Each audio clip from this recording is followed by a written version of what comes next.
bringing us back to this moment, and just a reminder, in the Satipatthana Sutta in Majjhima Nikaya number 10, the contemplation of the body section, the Buddha has very concise version of the elements in that section. So maybe I'll start with the concise version and then I'll go to the longer version. Part of what he says is, moreover, monks, a monk in regard to this very body, however placed, however disposed, reflects by way of the elements. There are in this body the earth element, the water element, the fire element, the wind element, and those are the elements that are most talked about in meditation practice. But the longer version has 6, and then it goes into more details, which I find fascinating from a couple of good stories. But his analogy, this analogy is always a little hard to take. But it's a good education. There are in the body the earth element, the water element, the fire element, the wind element.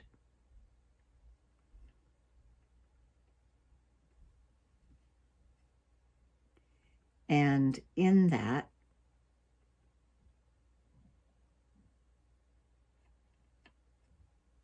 are these various descriptions. Just as though monks, a cleaver butcher, or a butcher's apprentice, after slaughtering a cow, were sitting down at a crossroads after dividing it into portions. Even so, monks, a monk in regard to this very body, however placed, however disposed, reflects by way of the elements. There is this body, the earth element, the water element, the fire element, the wind element, and immediately preceding it is the contemplation of the parts of the body. Moreover, monks, a monk in regards to this very body, from the sole of the feet upwards, from the hair of the head down, bounded by the skin, and full of manifold impurities, reflects thus.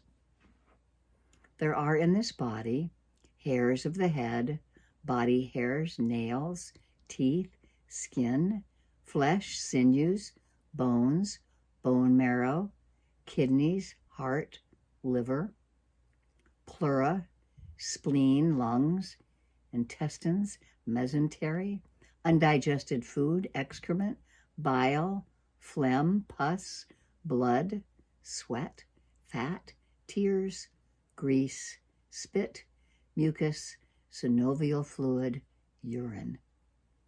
Just as though, monks, there were a bag open at both ends, full of various kinds of grains, such as hill rice, white rice, mung beans, kidney beans, sesame seeds, chickpeas. So he uses this analogy for items that people, farmers and things, were very much aware of. So just as there is a bag open at both ends with all these seeds and beans in it, a man with good vision, having opened it, were to reflect thus: this is hill rice, this is white rice, these are mung beans, these are sesame seeds, these are chickpeas. Even so, monks, a monk in regard to this very body, from the sole of the feet upwards, from the hair on the head down, bounded by the skin and full of manifold impurities, reflects thus.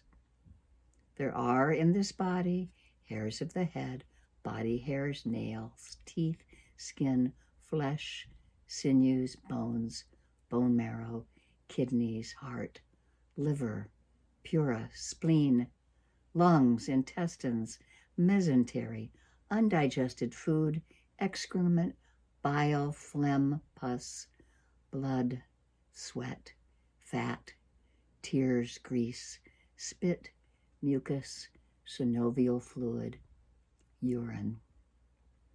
So I'm sure you've been aware of the meditation on the 32 parts of the body.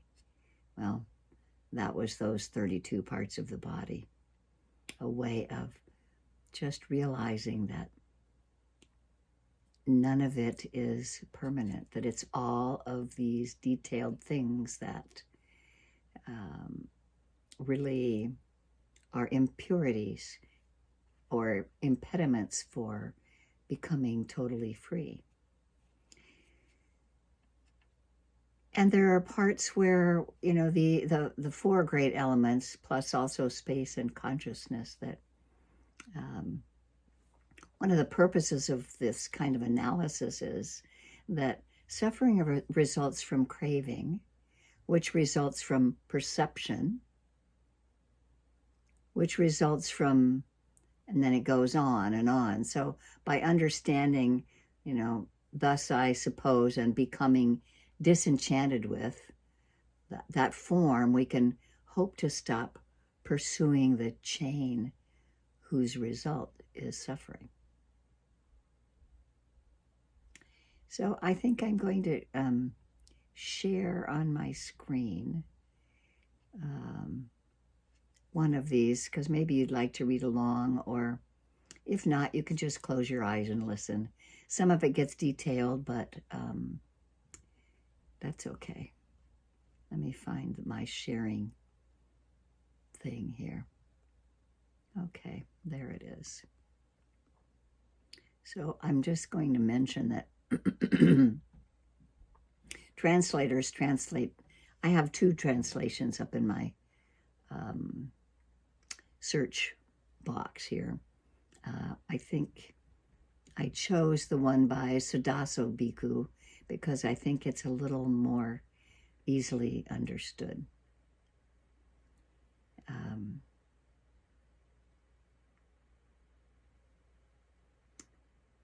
So some people say there are four great elements. In this particular Majjhima Nikaya verse, he goes into the 6 elements and divides it some more. So, and there's a good story that goes along with it. There's a couple, I think. So this is Majjhima Nikaya 140, and it comes out of Sutta Central. And if you don't know what suttacentral.net is, go hunt for it, because there are some great translations of all the Nikayas. So here we have, thus as I have heard. It always happens that way, you know. Thus have I heard. On one occasion, the Blessed One was traveling in Magda. He entered Rajaha, approached the potter Bhagava, and said to him, Bhagava, if it is not a burden for you, I will stay in your foyer for one night. Bhante, it is not a burden for me. However, there is another renunciate staying here who arrived first. If he permits it, Bhante, you may stay as you wish. On that occasion, it was a gentleman named Pukasati, who had become a homeless renunciate because of faith in the Blessed One, who had arrived first and was staying in the potter's foyer. Then the Blessed One approached Venerable Pukusati and said to him, Monk, if it is not a burden for you, I will stay in the foyer for one night. Venerable, the potter's foyer is spacious. The Venerable may stay as he wishes. Then the Blessed One entered the potter's foyer and prepared a grass mat, crossed his legs, straightened his posture, and established mindfulness foremost. Then the Blessed One spent most of the night sitting up. Venerable Pukasati also spent most of the night sitting up. The Blessed One thought, this gentleman's behavior is inspiring. Perhaps I will question him. Then the Blessed One said to Venerable Pukasati, Monk, because of whom did you become a renunciate? Or who is your teacher? or whose teaching do you approve of? Venerable, there is the contemplative Gautama, a Sakyan, a renunciate from the Sakya clan. A good report has circulated about him. He is a blessed one, an arahant, a fully enlightened one, perfect in knowledge and conduct, sublime, a world knower, an unsurpassed trainer of trainable people, a teacher of celestial and human beings, an awakened one, a blessed one. Because of that blessed one, I became a renunciate. The blessed one is my teacher. I approve of the blessed one's teaching. Monk, this is the blessed one, the Buddha speaking. Monk, where does the blessed one, the arahant, the fully enlightened one live now? Venerable, in the northern countries, there is a town named Savatthi. That is where the blessed one, the arahant, the fully enlightened one, now lives. Monk, have you seen the blessed one before? If you saw him, would you know him? No, Venerable, I have not seen the blessed one before. If I saw him, I would not know it was him. Then the blessed one thought, this gentleman has become a renunciate because of me. Perhaps I will teach him the Dhamma. Then the blessed one said to the venerable Pukasati monk, I will teach you the Dhamma. Listen to this and carefully pay attention. I will speak. Yes, Venerable Pukasati replied to the blessed one, and the blessed one said this. Monk, this person has 6 elements, 6 sense domains, 18 mental explorations, and 4 resolutions. Standing where one is not flooded by the flow of notions, one is called a peaceful sage. One does not neglect wisdom, one protects truth, one practices renunciation, and one trains for peace. This is the summary of the analysis of elements. Monk, this person has 6 elements. That is what was said. What does it refer to? The earth element, the water element, the heat element, the wind element, the space element, and the consciousness element. Monk, this person has 6 elements. That is what was said, and that is what it refers to. Monk, this person has 6 sense domains. That is what was said. What does it refer to? The domain of eye contact, the domain of ear contact, the domain of nose contact, the domain of tongue contact, the domain of body contact, and the domain of mind contact. Monk, this person has 6 sense domains. That is what was said, and this is what it refers to. Monk, this person has 18 mental explorations. What does it refer to? After seeing a sight with the eye, one explores a sight that is based for elation or happiness, or one explores a sight that is a basis for depression or unhappiness, and one explores a sight that is a base for equanimity. After hearing a sound with the ear, so we go through each of the sense doors and the exploration of elation, depression, and equanimity. So after hearing a sound with the ear, then there's the ... and the translation, because it's going to be after hearing the sound of the ear, one explores the sight, the sound that is a basis for elation, the sound that is a basis for depression, and the sound that is a basis for equanimity. And the same happens with odor to the nose, basically pleasant, unpleasant, and neutral. Basis for elation, basis for depression, or basis for equanimity. And then flavor with the tongue. And then tangible object with the body. And mental object with the mind. The same way, all three explorations of a basis for elation, for depression, and for equanimity. One explores a mental object that is a basis for elation. One explores a mental object that is basis for depression. One explores a mental object that is a basis for equanimity.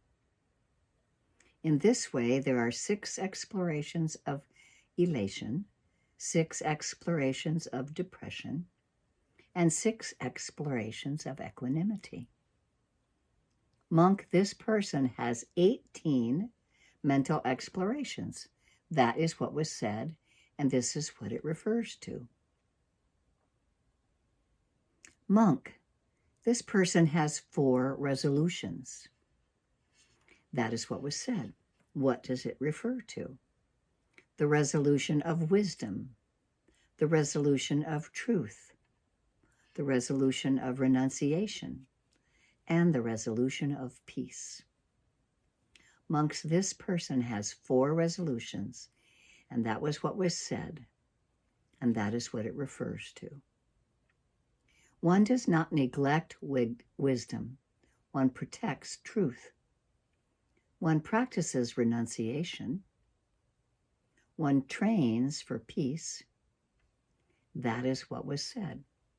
What does it refer to? Monks, how does one not neglect wisdom? Monk, there are 6 elements: earth element, the water element, the heat element, the wind element, the space element, and the consciousness element. Monk, what is the earth element? The earth element can be internal and it can be external. Monk, what is the internal earth element? Any internal earth component that is firm, solid, and an object of attachment, such as head hair, body hair, nails, teeth, skin, muscles, tendons, bone marrow, kidneys, heart, liver, membranes, spleen, lungs, bowels, intestines, stomach, and excrement, or any other internal component that is firm, solid, and an object of attachment. Monk, this is called the internal earth element. The internal earth element and external earth element are exactly the same earth element. It is to be seen accurately with correct wisdom in this way. This is not mine. This is not me. This is not myself. And seeing it accurately with correct wisdom in this way, one becomes disenchanted with the earth element and the mind becomes dispassionate regarding the earth element. So he gives us both internal and external as our point of meditation. And then we have the water element and the heat and the wind. In the same way, internal and external. Monk, what is the water element? The water element can be internal and it can be external. Monk, what is the internal water element? Any internal component that is liquid, fluid, and an object of attachment such as bile, phlegm, pus, sweat, fat, tears, grease, saliva, mucus, oil, and urine. So these are all the water elements within the body. Or any other internal component that is liquid, fluid, and an object of attachment, monk. This is called the internal water element. The internal water element and the external water elements are exactly the same water element. It is to be seen accurately with correct wisdom in this way. How is it to be seen? This is not mine. That is not mine. That is not me. That is not myself. Seeing it accurately with correct wisdom in this way, one becomes disenchanted with the water element, and the mind becomes dispassionate regarding the water element. So we're going through each of the elements, internal and external, and seeing them in the correct way as not mine, of not being attached, not identifying with. Monk, what is the heat element? The heat element can be internal and it can be external. Monk, what is the internal heat element? Any internal component that is hot, heating, and an object of attachment, that which warms the body, ages the body, destroys the body, and digests food and drink, or any other internal component that is hot, heating, and an object of attachment. So this is like, the heat of digestive juices in the stomach, even though it seems like liquid because they're digestive, but they're also considered the heat element. This is called the internal heat element. The internal heat element and the external heat element are exactly the same heat element. It is to be seen accurately with correct wisdom in this way. That is not mine, that is not me, that is not myself. Seeing it accurately with correct wisdom in this way, one becomes disenchanted with the heat element, and the mind becomes dispassionate regarding the heat element. So this idea of disenchantment with each of the elements so that we aren't grasping and clinging to any of it can lead to dispassion, which can lead to freedom. Monk, what is the wind element? The wind element can be internal and it can be external. Monk, what is the internal wind element? Any internal component that is wind, windy, and an object of attachment. Winds going up, winds going down. Winds in the stomach, winds in the abdomen, winds in the limbs, inhalation and exhalation, or any other internal component that is wind, windy, and an object of attachment. This is called the wind element. The internal wind element and the external wind element are exactly the same wind element.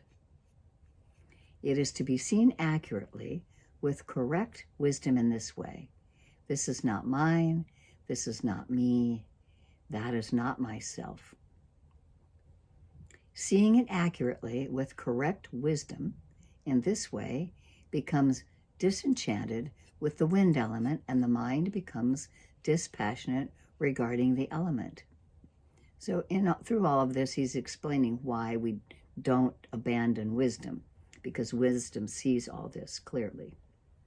Monk, what is the space element? The space element can be internal and it can be external. Monk, what is the internal space element?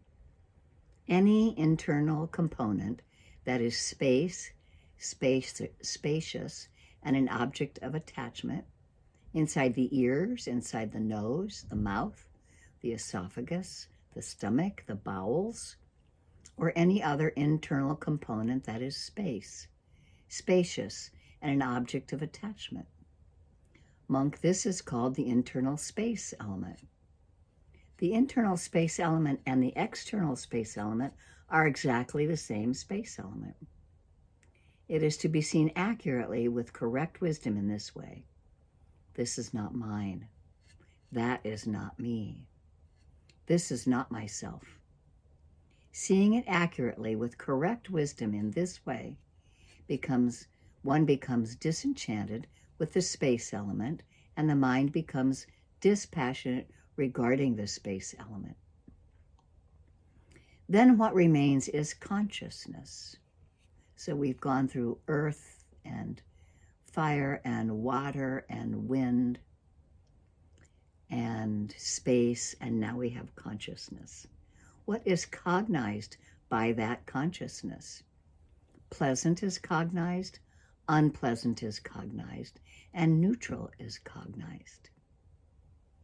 Monk, dependent on a sense contact experienceable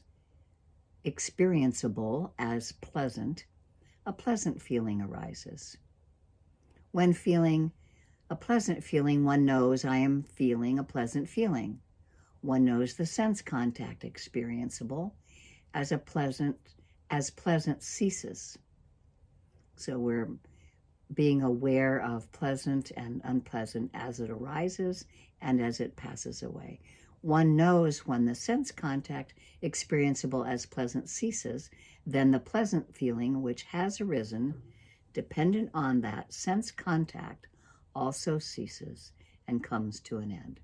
So wisdom is arising, staying with the pleasant, or the pleasant in this case, feeling that arises, noticing when it is ceasing, and then that awareness ceases at the same time that the sense, dependent on the sense, has fallen away. And so it comes back again, over and over again, making contact with whatever is happening as pleasant, unpleasant, and neutral. Monk, dependent on a sense contact experienceable as unpleasant, an unpleasant feeling arises. When feeling an unpleasant feeling, one knows I am feeling an unpleasant feeling.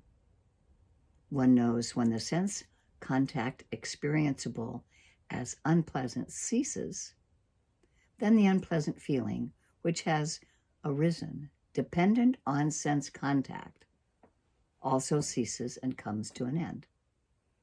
So it arises due to conditions. It passes on its own. It's dependent on that sense contact at whichever door we're noticing it at.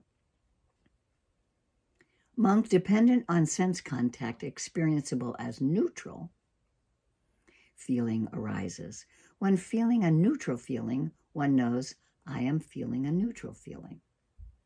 One knows when the sense contact experienceable as neutral ceases, then the neutral feeling, which has arisen, dependent on that sense contact, also ceases and comes to an end. Monk, just as when two sticks are rubbed together, warmth comes into being and heat is produced. And when those two sticks are separated, the warmth from that fiction ceases and comes to an end. In the same way, monk, dependent on sense contact, experienceable as pleasant, as unpleasant, as neutral, a neutral feeling arises. When feeling a neutral feeling, one knows I am feeling a neutral feeling. One knows when the sense contact experienceable as neutral ceases, then the neutral feeling, which has arisen dependent on that sense contact, also ceases and comes to an end. Then what remains is equanimity, completely pure, completely clean, pliable, workable, and bright. Monks, just as a skilled goldsmith or apprentice goldsmith might prepare and light a forge, then take some gold with tongs and place it in the forge. Sometimes he would blow on it, sometimes he would sprinkle water on it, and sometimes he would just observe it. In this way, the gold would become well smelted, refined, free of impurity, pliable, workable, and bright. And he could produce whatever was needed, an anklet, an earring, a collar, or a golden necklace. In the same way, monk, what remains is equanimity, completely pure, completely clean, pliable, workable, and bright.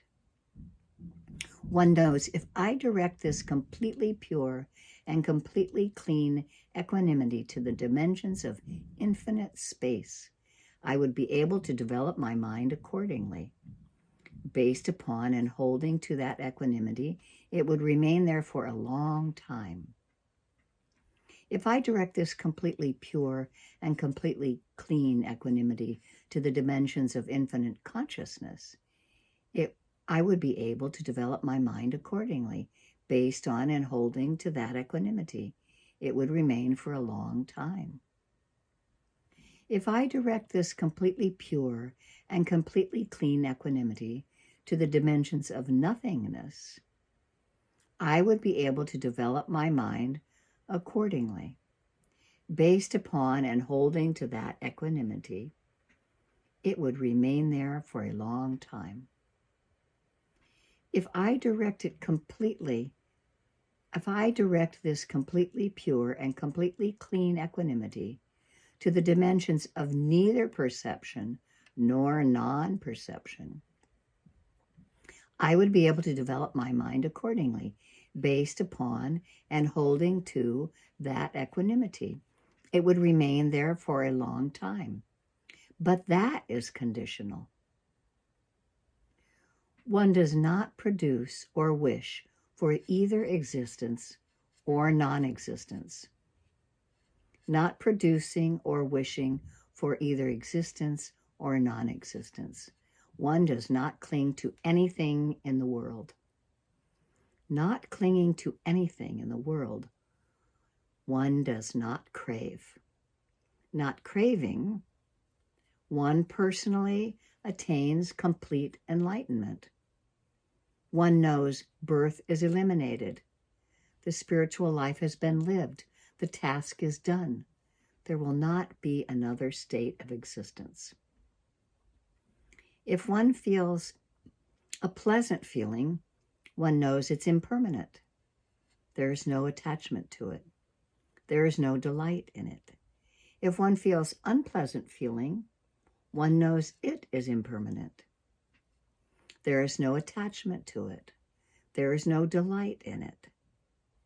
If one feels neutral feeling, one knows it is impermanent.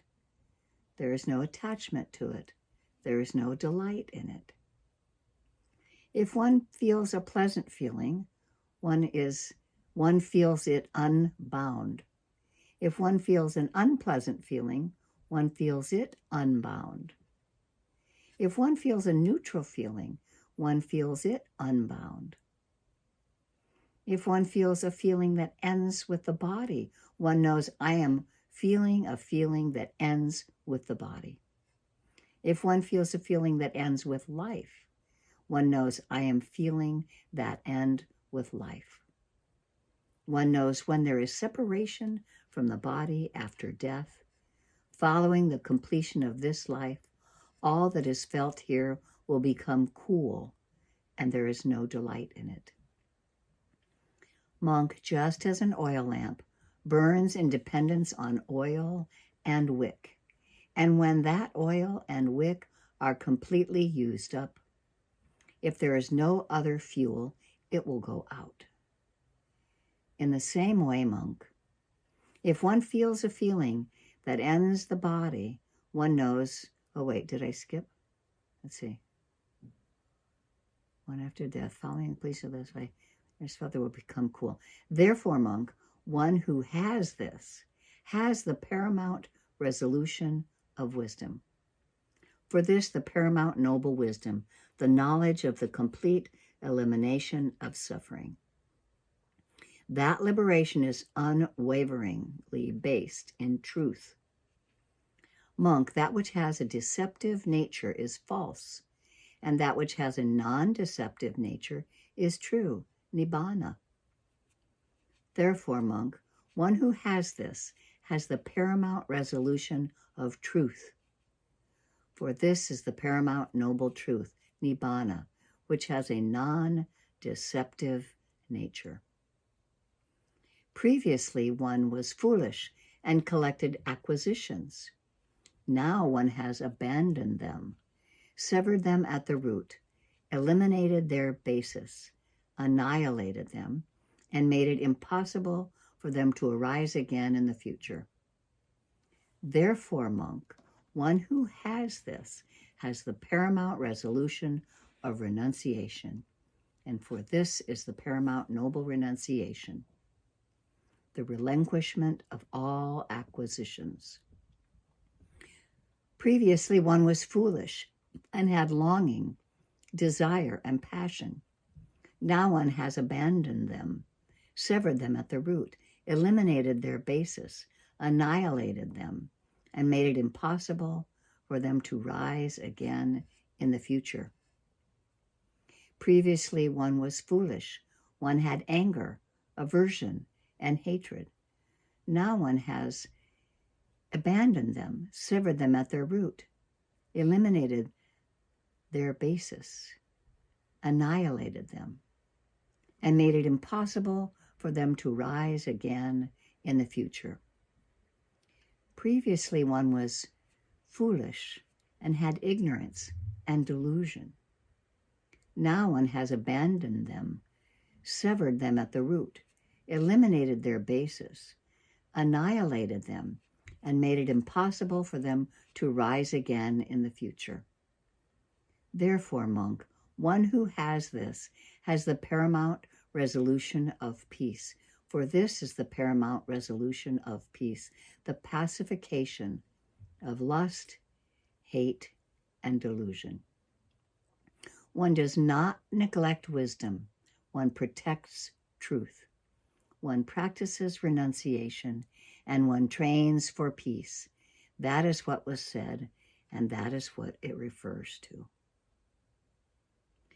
Standing where one is not flooded by the flow of notions, one is called a peaceful sage. That is what was said. What does it refer to? Monk, I am is a notion. I am this is a notion. I will be is a notion. I will not be is a notion. I will be with physical form is a notion. I will be without physical form is a notion. I will be percipient is a notion. I will be non-percipient is a notion. I will be neither percipient nor non-percipient is a notion. Monk, a notion is a disease, a tumor, a piercing sting. Monk, one who transcends all notions is called a peaceful sage. Monk, a peaceful sage is not born, does not age, does not die, is not agitated, and does not yearn. Monk, he has nothing which would cause him to be born. When one is not born, how can they age? When one does not age, how can one die? When one does not die, how can one be agitated? When one is not agitated, how can one yearn? Standing where one is not flooded by the flow of notions, one is called a peaceful sage. That is what was said, and that is what it refers to. Monk, remember this brief analysis of the 6 elements that I have given you. Then it occurred to Venerable Pukasati, apparently the teacher has come to me. Apparently the Sublime One has come to me. Apparently the fully enlightened one has come to me. He rose from his seat, arranged his robes on one shoulder, bowed with his head to the Blessed One's feet, and said to the Blessed One, Bhante, it was a transgression, an overstep. It was foolish, deluded, unwholesome, that I unthinkingly called you venerable. Bhante, let the Blessed One accept my transgressions as a transgression. I will make amends in accordance with the Dhamma and practice restraint in the future. So the monk has now realized that it's the Buddha that he's in that little hut with. And the Buddha gives him in this rather tedious but pretty short teaching everything that he needed, and he realizes that he just called him venerable when in fact he was the Arahant, the Blessed One. So the Buddha says back again, monk, it certainly was a transgression and an overstep. It was foolish, deluded, and unwholesome that you unthinkingly addressed me as vulnerable. Monk, I accept that you have seen your transgressions as a transgression, and that you will make amends in accordance with the Dhamma. Monk, this is progress in the discipline of the noble ones, and that one sees one's transgression as a transgression, makes amends in accordance with the Dhamma, and practices restraint in the future. Bhante, I would receive full ordination in the Blessed One's presence. And the Buddha says, monk, do you have a complete set of robes and bowl? Bhante, I do not have a complete set of robes and a bowl. Monk, Tathagatas, or enlightened ones as the Buddha was, monk, Tathagatas, do not ordain those who do not have a complete set of robes and a bowl. The Venerable Pukasati delighted and rejoiced in the in the Blessed One's speech. He rose from his seat, paid respects to the Blessed One, and having done what was appropriate, he left in search of a bowl and robes. Then, while Venerable Pukasati was searching for a bowl and robes, a stray cow killed him. Then several monks approached the Blessed One, paid respects to him, and sat to one side. When they were seated to one side, those monks said to the Blessed One, Bhante, the gentleman named Pukasati, to whom the Blessed One gave a brief discourse, has died. What was his destination? What was his next state of existence? Monks, the gentleman Pukasati was wise. He practiced Dhamma in accordance with Dhamma. He did not worry me in matters of the Dhamma. Monks, the gentleman Pukasati, with complete elimination of the 5 lower fetters, is a spontaneously arisen being. There he will attain complete enlightenment without returning from the world. This is what the Blessed One said. Satisfied, those monks delighted in the Blessed One's speech. Ha ha ha! So the very fact that this monk was in the foyer and the Buddha came in to spend the night with him, the Buddha certainly must have been able to see all of the past lives of this person. Or at the very least, in giving him this whole completion, he realized that that monk was receptive to what he was going to teach. And in the teaching, and he very humbly bows to go find his robes and bowl and gets spontaneously killed by a cow, and immediately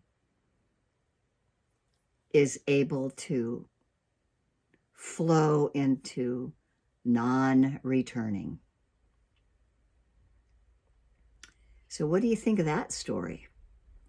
As a rather long description of understanding the elements and the sense domains and internal and external of the elements, and those mental explorations of each of the sense doors, and the arising and passing with wisdom, and the understanding of the elements, and then the understanding of pleasant, unpleasant, and neutral with wisdom coming in. There is a lot jam-packed in this sutta. So, let's talk about it a little bit.